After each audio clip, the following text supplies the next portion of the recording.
Marc Márquez finally revealed the secret settings of his Ducati Desmosedici GP25, a hidden configuration that sent the paddock into a frenzy. Even more surprisingly, after this information came to light, Nicolo Bulega suddenly shot up like a rocket, seemingly benefiting from the 8-time champion's magic formula.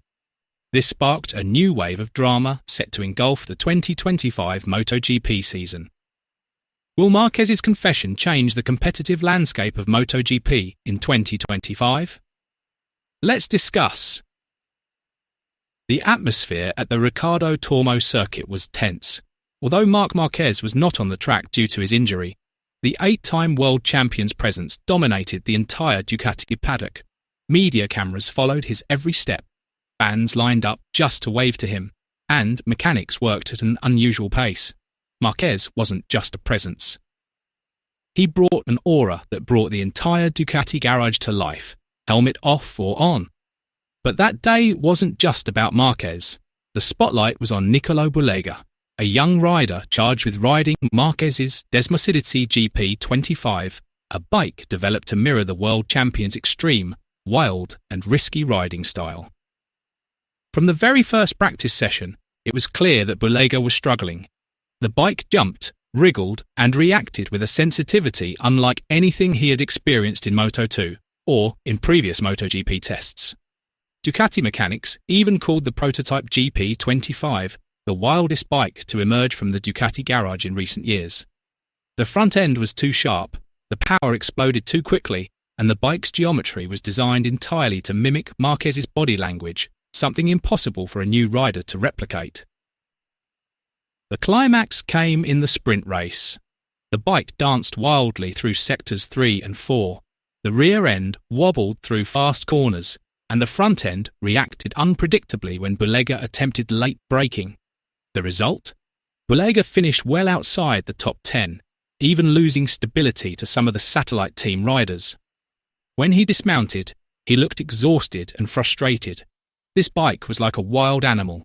It was incredibly fast, but its reactions were truly wild. His front end was razor sharp. Shortly after the sprint race ended, Marc Márquez wasted no time. He immediately approached Bulega, patted him on the shoulder, and invited him to sit at the telemetry desk.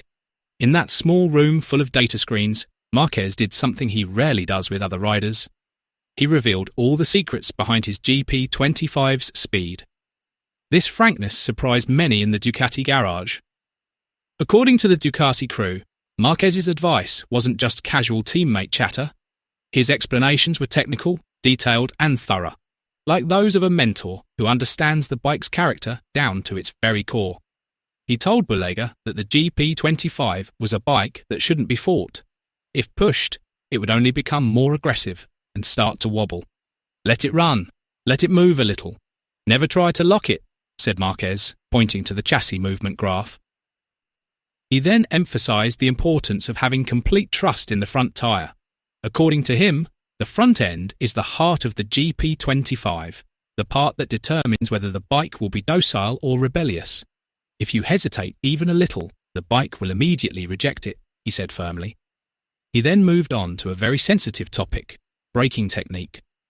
Marquez explained that the GP25 reacts extremely sensitively to pressure on the front brake, so it must be released gently and gradually.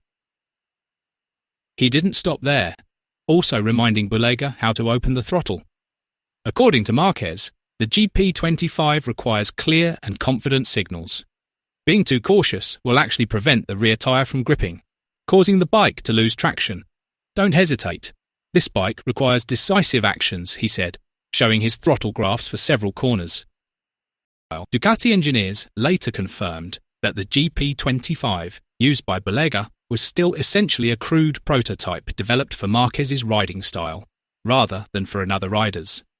The bike had essentially been designed to accommodate Marquez's aggressive riding style, so it would not be easy for other riders to adapt to it immediately.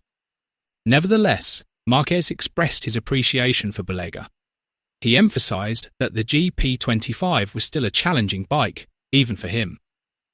Meanwhile, in another part of the paddock, Ducati legend Casey Stoner made a confession that immediately silenced everyone. According to Stoner, Ducati had quietly appointed Marquez as the lead developer of the Desmosedici GP26 and GP27 projects. This was not just a technical decision, but a major strategic move signalling an internal shift in power at the Borgo Panigale manufacturer. They have a rider like Marc, a genius who understands the bike with both his body and his mind, said Stoner. Stoner also offered further praise for Marquez's abilities. He believes that Marquez possesses an extreme sensitivity to the language of the machine, from subtle vibrations in the front end and changes in rear-wheel traction by 0.5 millimeter to how the bike reacts in fast corners when pushed to the limit. According to Stoner, only a handful of riders in MotoGP history possess such an ability. Furthermore, Stoner implied that Ducati is undergoing a major transformation, moving away from an era of development built around Pecco Bagnaia's riding style and slowly developing a new DNA designed entirely to accommodate Marc Márquez's aggressiveness and technical brilliance. This suggests that the Desmosedici's future may be shaped by the 8-time world champion's influence. Pecco Bagnaia appeared to be completely lost throughout the 2025 season. The GP25, which should have been his main weapon, felt like a trap instead. The overly stiff front end prevented him from finding his rhythm, and each lap only widened the gap between him and his rivals. Various setups were tried, and some components from the GP24 were reinstalled in an attempt to regain stability. Experienced engineers were brought in, and old data was examined, but all efforts remained fruitless. Bagnaia was trapped in a cycle of uncertainty, sinking deeper and deeper amidst the pressure of a brutal season. Meanwhile, Marc Márquez was soaring with increasingly ferocious performances. From practice sessions to races, he was almost always the fastest rider. He repeatedly won sprint races with the composure of a predator who knew exactly when to strike. He also dominated the main races, leaving the public in awe. He even secured the World Championship 5 rounds before the end of the season, demonstrating just how effective the partnership between Márquez and the GP25 was. Casey Stoner observed all this from afar and concluded that Ducati was now on a much clearer new path. According to Stoner, the character of the modern Desmosedici demands a different approach to that of the previous era. Ducati motorcycles want to be forced, not seduced, he said. With the final round of the 2025 MotoGP season now over, a new chapter in the history of world racing has officially begun. Marc Márquez finished the year in true champion style, cool and precise, leaving no chance for his rivals. The other riders also gave their all, making this one of the most intense seasons in the last decade. Behind him, his younger brother, Alex Marquez, was the surprise winner of the season with BK8 Gresini Racing MotoGP, securing the runner-up spot with 467 points thanks to his consistent performance. Marco Bezzecchi of Aprilia Racing finished third with 353 points. Young talent Pedro Acosta finished fourth with 307 points after a series of intense battles. Meanwhile, Francesco Bagnaia finished fifth with 288 points after a year of pressure and challenges. Who will be crowned the new king of MotoGP? Leave your thoughts below